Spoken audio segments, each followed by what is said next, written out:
Hey guys, welcome to Comic Book Club. I'm Alex. I'm Justin. And Pete is still away on his affianced wedding. He may be on his honeymoon at this point. You know what he's doing, right? Yeah, reading comics. Reading comics. And Lori's like, oh, that's his wife. That's what we call her. Yeah. His old wife, old ball and chain. All ball and chain. Why don't we get into the speed round? First, please comment below on what you think Pete should be doing on his honeymoon. Because he probably needs some advice. Yeah, well, all he's doing is read comic books, so he doesn't know what a woman is like. Indeed. Yikes. Awkward. Yeah, not like us. Do you want to start? Yes. Speed round. Booster goal number 13. Rick Remender has taken over this title. This is a great Starro issue. I love what he's doing with this. I feel like Rick Remender gets put in on books that are set up to fail. So hopefully you will buy this and it won't fail. And he's bringing in some stuff from his Adam run, which I thought was really fun. It's awesome. Speed round. Ultimate Origins number 5. This was the best issue by far of this series because there was some enjoyable stuff in here. There's a little bit of a reveal about mutants, which I liked, and the last little bit is a lot of fun. I know they're probably going to follow it up in a super serious way, but I don't know. I liked it. Speed round! Astonishing X-Men number 27. Beautiful art by Simone Bianchi. In this, I like this, but especially if you're reading Uncanny X-Men, that's better than this, and so this looks worse. I feel like the X-Men are talking like they're the cast of Friends. But having said that, the ideas and the story is really interesting, and I can't wait to read the next one. Cool. Mercy Sparks number 1. I think it was a little hard on Pete about the 0 issue of this, but I really enjoyed this first issue a lot. Basically, a demon going and grabbing rogue angels and sending them back to heaven. A lot of fun, good series, great art. Definitely pick it up. Captain Britain and the MI-13. We have liked this series a lot, and it continues to be good. If you're not buying it, pick it up. The Black Knight is awesome. It continues to be awesome. Totally. Speed round! X-Men Worlds Apart number 1. I was very surprised by this issue. I wasn't expecting to like it at all, but I did. It fits in well with X-Men continuity. There's a fun reveal at the end that definitely plays towards the things that I liked when I was growing up, and definitely fits in with Storm's continuity. I'm not quite sure where they're taking this series, so I'm still a little hesitant and a little nervous because I feel like they're going to break up their marriage so soon, Storm and the Black Panther. I really hope they don't go that route. But they want Storm over on the X-Men. Yeah, can't be all I don't married. know. It's like we're going to break up Pete's marriage because we want him back here. Yeah, exactly. Anyway, pick this up. Definitely better than I expected. Razzle number 3. This comic is beautiful. It's a great story. I feel like Jeff Smith just takes his time. And I know that because the next issue doesn't come out until fucking March.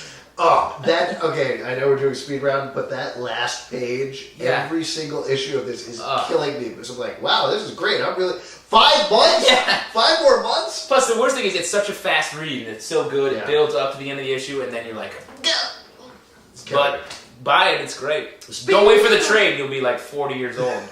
Speed round. Final Crisis Rogue's Revenge number 3.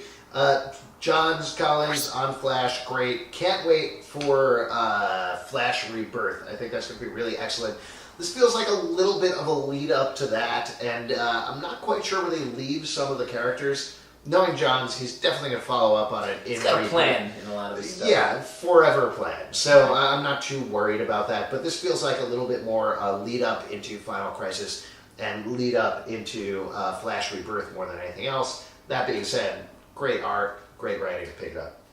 You know how I think Jeff Johns is an immortal and will live forever, but if he does ever die, I feel like you'll be reading his will and he'll just switch over into future scripts for like Flash, Legion, Superman. Yes, it'll definitely be like my last will and testament. I just want to let everybody know. Here's what happens to the Legion the rest of the time. It's perfect. He's a hero.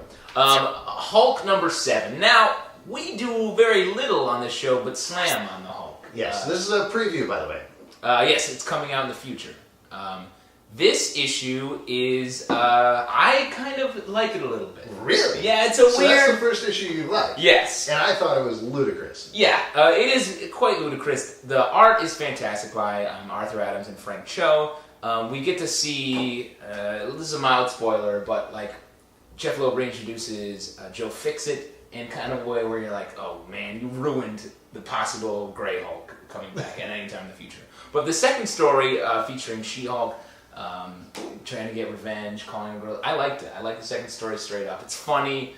The thing is, the writing comes off as arrogant because Jeff Loeb's like, I don't care. I can do whatever I want. But in this, it worked for me. I don't know. A lot before I was like, yeah.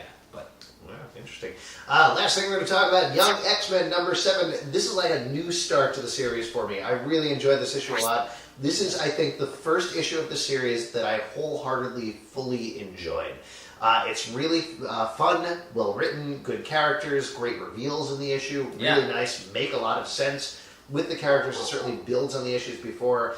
But what Mark Guggenheim has been saying all along is that the first couple of issues are all going to be set up, the status quo is going to change, then we're really going to get into it. He wasn't lying. Pick this up. Great stuff. It's great, and I think it's weird. Why not just start with this issue? Like, why have that first arc that was really, like, on its own and confusing? Yeah. Like, and when this is cool, it's a great issue, like you're saying. I was surprised. I was surprised that you would have that. It doesn't matter. I think a lot of people read it, were like, oh, Cyclops is Donald Pierce, we get it, and dropped the series.